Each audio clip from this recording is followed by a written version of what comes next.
Hey guys, welcome back to the Debate Heart. I'm Emily and I'm joined by Grace Hey. and Ellie. Hello.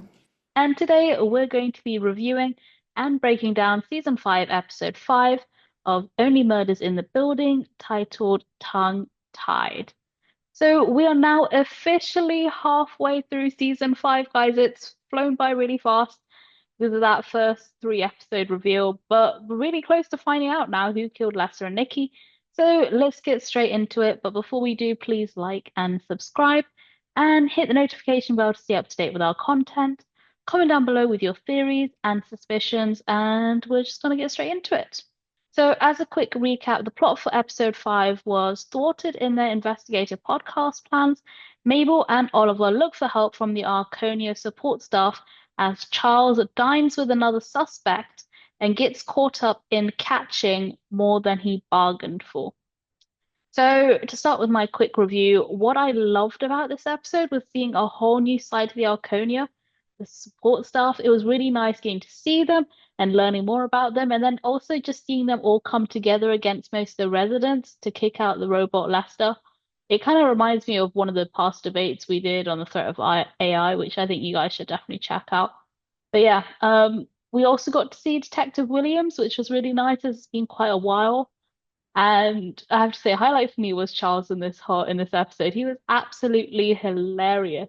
But I'm also getting a bit worried now. Are we going to get a season 6? As it seems like Oliver's now seriously considering moving out of the Arconia. I'm really hoping not. Like, I'm pretty sure he won't, but who knows? There could be a big twist coming for us soon on this. But yeah, I mean, whilst I did enjoy this episode, I do feel like the build-up is a bit slow and we're not getting that many clues and stuff. It's all sort of feels like it's a bit hidden away, but hopefully the pace will pick up soon. In terms of theories, first one, I guess, who repaired the casino and cleaned it up? So we hear right at the start from Detective Williams' monologue that money buys silence. So most likely the billionaires or the fifth mystery person paid the support staff and others to get the casino looking like nothing had happened there. It definitely has to be someone with money. So the billionaires, the mayor, Althea, or even the wives now who are rich. Robot Lester. I honestly love this little robot. He's so funny. But I agree with the stuff. He has to go. It's kind of creepy how he's learning things about the residents and like their personal medical stuff. It's really creepy. Yeah, I was just so happy when Miller chucked her out of the window till Howard said there was a new one coming. But as Mabel said, Robot Lester has real Lester's paperwork, so the robot will definitely be able to tell the trio something. But on a side note, just talking about Howard, like I don't know if it's just me, I'm kind of finding him a bit annoying and weird, like even more weirder than usual. And I'm still kind of leaning towards that theory that he's the big baddie in like the whole show, but I guess we'll see. In terms of the support staff, it was really nice just getting to see them, especially the new ones. Favorite has to be Miller. But we come back to the table in the room and it's etched with Lester's name with a message saying, Die, Lester, die. But the spelling was completely wrong. The robot's name is spelled as Lestr. So did someone actually have something against Lester?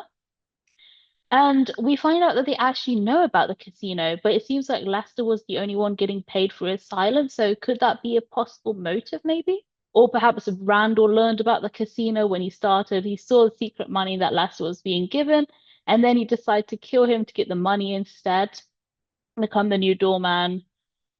But yeah, it's probably not likely, but also what if the white powder on Nikki was the dried gut milk? So could Ursula be involved? It's very unlikely, but I just thought I'd share that one. But yeah, don't forget Randall wears gloves, but we also saw someone else wearing gloves too, Miller. And in that last bit of the episode when he gives the frame, it's on his left hand. I mean, it seems really unlikely it would be him. I just don't see why, but who knows? Now, Charles on testosterone, honestly, funniest thing ever, but it does make me wonder, do we know a certain billionaire who's involved in pharmaceuticals? So could Jay have got this set up so Charles is on some sort of drug that affects him and I guess makes him sleep with Sophia and gives her the opportunity to take the phone, or What would even be a funnier twist was if Charles was actually on the placebo group and he was never on the drugs at all. I love how conveniently the mayor and his assistant Romy was at the restaurant. Like it seemed really weird, like just very suspicious. And the mayor still wants in on the podcast. He's really determined. So why? Is it so he can get re-elected, or is there something more? I'm thinking perhaps he just wants to be on the podcast to learn more about the trio and what they found. But yeah, there's something weird, especially about the assistant. I don't know. It's just that she seemed a bit too eager. I don't know. We've seen assistants and how they can become killers in this show. So, and then I guess the biggest thing for this episode, Tommy the Tongue. I honestly thought Tommy was the fifth suspect, and then in the end we find out that Tommy the Tongue is actually a company with worth a lot of money, and this money was recently withdrawn.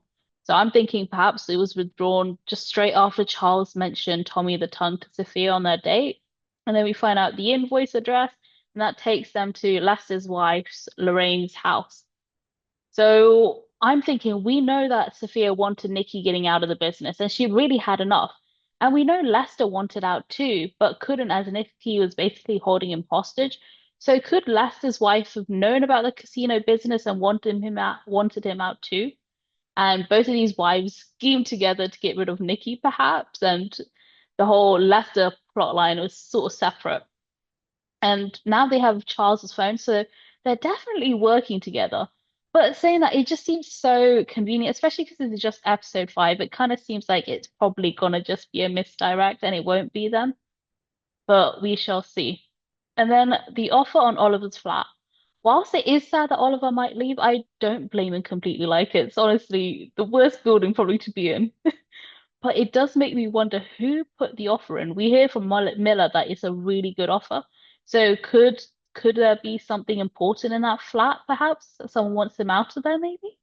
And then Flatbush, something that they mention like right at the end. So we know a few people that are from Flatbush. We know Oliver's from Flatbush, but we also know Lester and Nikki are there. And we know Oliver borrowed money from the mafia before. So could there be like some sort of tie or something? And then the billionaires, can't forget about them. So I think I said in the last episode that I think Bash's company created Lester. And we know Jay's company, well, he's in the pharmaceutical business, so could perhaps be involved in Charles's trial. And then Camilla, perhaps she's buying up the flats in the Arconia so she can turn it into a hotel. So perhaps they're all sort of working together to benefit each other.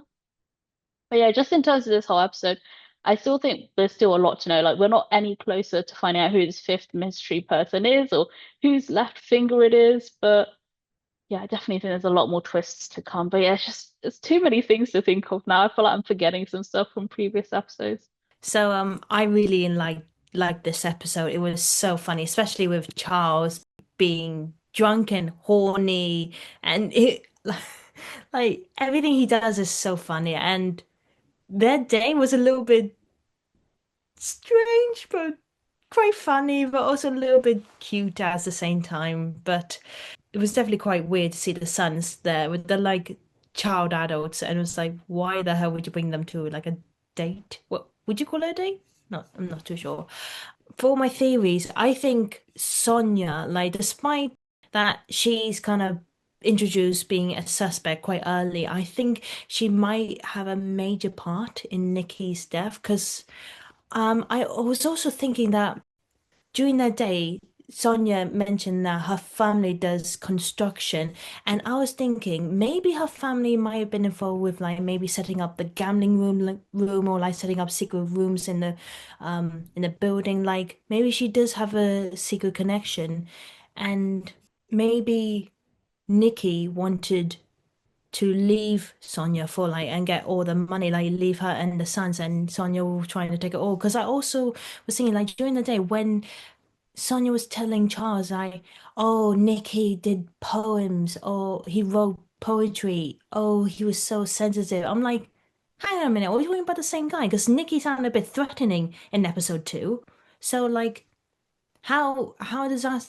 sound like the same guy. So I think she might be playing Charles and just trying to get him to lower his guard so she can get info from him and from the trio and anything about Nikki's death. So she won't be connected to any of that. So I feel a little bit sad. Like, I don't know. I feel like Charles is attracting crazy women from season one to, well, and a bit of season three. But now I'm mafia wife. So yeah. I also found it a bit strange between the interaction between Sonia and the mayor. When I watched them, I felt like, hang on a minute, is there like a little bit of history between them? Because I found it a bit not normal, like the way the mayor like kind of talked to her. Like he just said, "My condolences." But if you found out you're meeting someone who's also the wife of an ex dead mafia boss, I would feel a little bit on edge, like how you're meant to talk to this person. But he seemed really calm, so I'm not too sure if he already had history with her. Like maybe they were in this together, or maybe they met in the gambling room. So I feel like he does ha play a big part in Nikki's death as well, and possibly Lester's as well. One thing that I did find strange and something that did cross my mind, it was the shrimp that Oliver found in the game in the gambling room in the beginning. I thought that was I thought that was just nothing, but then I was thinking, what if the killer I remember Ellie, you said this in episode one, I think, like in a review that what if the killer came from the kitchen, like with the carving knife and all that, and maybe the shrimp also came from Oliver's wedding, so it could have been one of the staff. But then I was also thinking, what if it could have been one of the guests at Oliver's wedding? That could have been a twist. Like, what if someone actually was a friend that did this? So that could have been. They didn't say who threw the robot off the roof, didn't they? Or they did. They Wait, who did, was yeah, it it? was Miller. Miller. Oh, I did. I must have missed that one. I thought it was Randall for a second. Because when the robot went missing, I saw Randall's face in the background, and looked like a stone cold psychopath killer, like so, like just unemotional. I thought, oh God, like why did he look a bit like noticeable or something? So I thought it was him. My bad. And then Howard, like I can't see it as a big baddie, but it would be a good twist because I can see, like he does feel neglectful, and it does feel like, and he acts like he doesn't have like a life purpose, like feels a bit apart from the trio, which is understandable, I guess, because he does help a lot throughout this throughout the show, but he doesn't really feel a part of the group. So I can understand why he feels a bit angry towards them. And I could imagine him like because he seems really connected to the robot. I think, I can imagine he'd be really good with like AI and technology as well. Like when we saw those cats outside of the apartment's window, the felines, I was thinking, Howard's got cats. And I was wondering, maybe he could have like attached like a little recording device on their collars and like try to listen to the group, maybe. Because I'm not sure if he was the one that did the hidden cameras, but he could be like trying to still listen or be kind of connected to the trio. It's just a far-fetched theory, but yeah, other than that, the episode has been fun. It'd be sad to see Oliver leave, but I would understand if you wanted to leave to be closer to Loretta, maybe go traveling with her. It makes sense. Mabel, she need like I feel bad. I don't want her to leave her alone, but I feel like she does need to be part of something else, maybe like something probably needs to learn how to move on from like the podcast now, like in the future, maybe. Doesn't have to stick in the same place. And yeah, hopefully Charles doesn't get stuck in another crazy love story thing. So yeah. I forgot to mention that I'm so pleased to see Detective Williams back on the case again. I thought we were gonna see her to like episode 7 or something. Second, great acting skills from Charles during the day. I was just when watching the scene when they were trying to catch the food in the mouth, I was thinking, how many times must have done that? Because it must have been so many takes to try to get it right in the mouth. Or miss it if yeah. And then the third one, I just realized this show must hate Paul Rudd because he basically died 3 times in this show. 3 times. The poor actor. It's like he comes in, he dies, and he comes back. He dies and he comes out. And now he dies. What are you saying?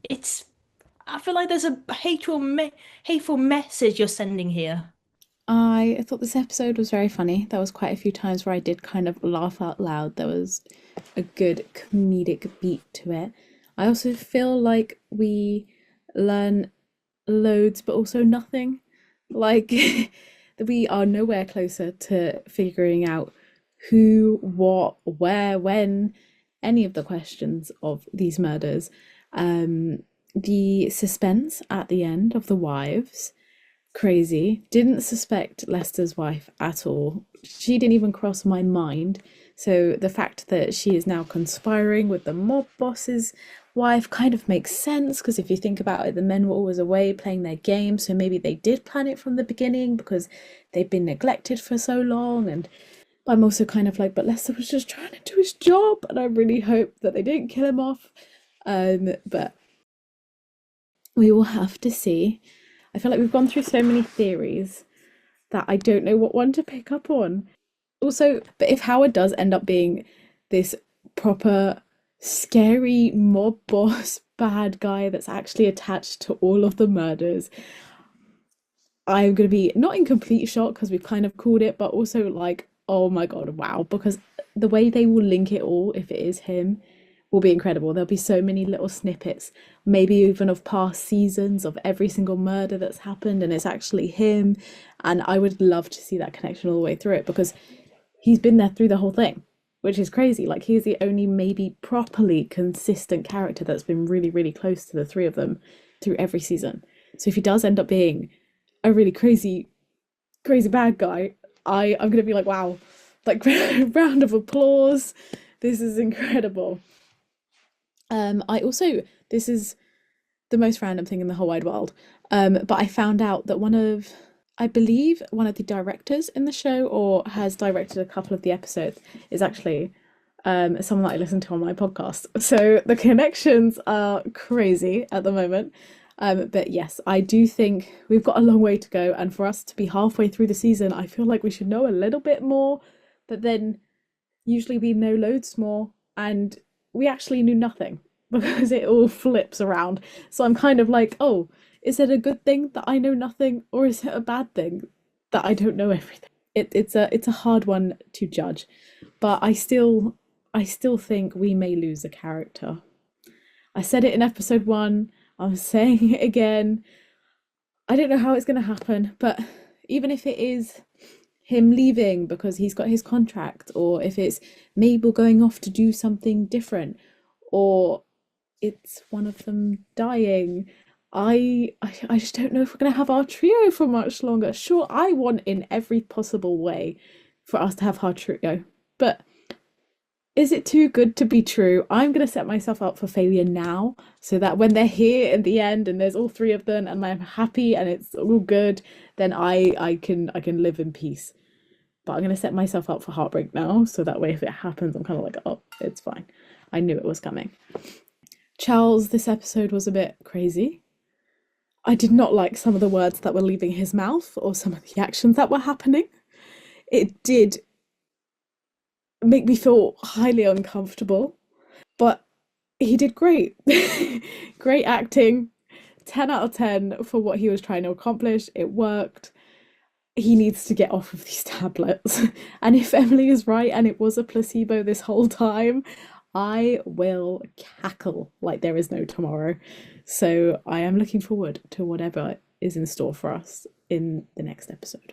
Well, next week's episode, episode 6, is called Flatbush, and the plot is the investigation takes Oliver and Loretta back to the streets of his childhood, where buried memories surface and secrets about Lester and Nikki's widows emerge. Mabel and Charles follow leads after a break-in. I'll start with Ellie. Ellie, what do you think is going to happen in episode 6? No, you're gonna have to come back to me. My brain wasn't prepared to go first, okay? It was thinking of ideas. All right. Okay, Grace, go for it. So I'm thinking, be great to have Loretta come back. Maybe we might. It'd be great to see or like hear more about Oliver's past because we only know of a little, not much really as Charles or Mabel, so it'll be interesting to see what happened in his childhood and whether maybe he has more connection with Nicky or Lester than we thought. And Charles and Mabel do a break-in. I wonder if they're gonna break into like the widow's house and try to find some things, or maybe into something else. Yeah, no, I agree. It'll be really cool to see Loretta again and also learn more about Oliver's upbringing and see how his connection to Flatbush has a connection to Lester and Nikki. And I guess we'll find out more about the widows and what they're up to as well. Then in terms of the break-in, I'm trying to figure out where is this break-in? I have a feeling we're going to go back to the Arconia for this one. It could perhaps be Oliver's apartment, maybe? I mean, I still feel like someone wants that apartment. That offer, like as Miller said, too good to be true. So Ooh. perhaps there's something in Oliver's apartment that someone wants. I can't think of where else, like perhaps the casino, but I don't think so. But yeah. I was just thinking, I don't know why, but I'm getting flashbacks to season one where they broke into the penthouse. It might be something like that. I don't know why, because I feel like Mm. Thea or someone. I forgot her name. I forgot how to pronounce her name. I feel like she might return in the next episode, so maybe in the penthouse. Haley, over to you. Hope you've thought of something. I have. And your guys speaking also helped me think also. So I was thinking maybe the break-in. I want it, well, I don't want it to be Oliver's house, of course. But it makes sense for it to kind of be Oliver's, but also not, because what then surely he would be investigating the break-in, because it would be his home. He'd want to investigate that more, surely. So I'm kind of thinking maybe it is something to do with Thea or wherever or whoever she is, because she turned up in one episode and has disappeared, and I keep forgetting about her until someone brings her up. So surely she's due sometime soon. So maybe it's her, and that's her way of trying to get into the podcast and like being part of a guest that she keeps trying to push. So that could be that. I feel like also a little bit of a cut in, but we were really spot on with our prediction for last episode. Um, with what we were saying, we nailed that on the head. That was really good. I think it will be really nice to see Oliver and Loretta back. I hope, anyways. I feel like it could be a sad episode going back to his childhood and like seeing that. I feel like we could have something there that's quite sad. I feel like he's got a lot. We don't really hear about his past that much, especially childhood wise. So I feel like there could be a lot of maybe hidden stuff there, and maybe the memories and secrets aren't just about Lester. Thank you guys so much for watching our review of Only Murders in the Building. Please check out our previous reviews of the past episodes in season 5. You can also check out our other reviews of season 2, 3, 4. They're all on our channel. Don't forget to like, subscribe, hit that notification bell. Leave a comment down below on your thoughts on the episode. Do you have any theories? We love to hear them. Or is any Easter eggs that we miss? And yeah, thank you guys so much for watching. Also, you can also check out some debates, games, pranks we've done in the past. We also done a few reactions and reviews of other films, shows, few Disney, Marvel. Check them out, guys. Follow us on Instagram and Twitter/X. See you next time for Only Murders in the Building. Bye.